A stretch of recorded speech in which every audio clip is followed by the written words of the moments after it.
is Eli! At sa araw na ito ay inyong malalaman kung sino nga ba si Eli. Sino nga ba si Eli? Ako nga pala si Liza Jane A. Castro o mas kilala bilang Eli. Ako ay 20 years old at ang paborito kong kulay ay color pink. At ako ngayon ay kasalukuyang nag-aaral sa CMU o mas kilala sa tawag na Central Mindanao University. At ang kinuha kong kurso ay Bachelor of Physical Education.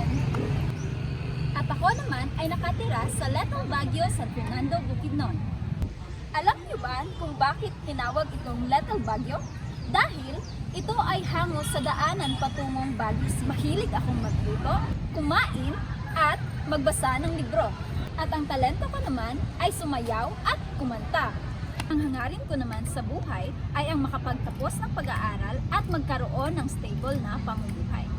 At ngayong kilala niyo na kung sino si Eli, hanggang sa muli! Bye!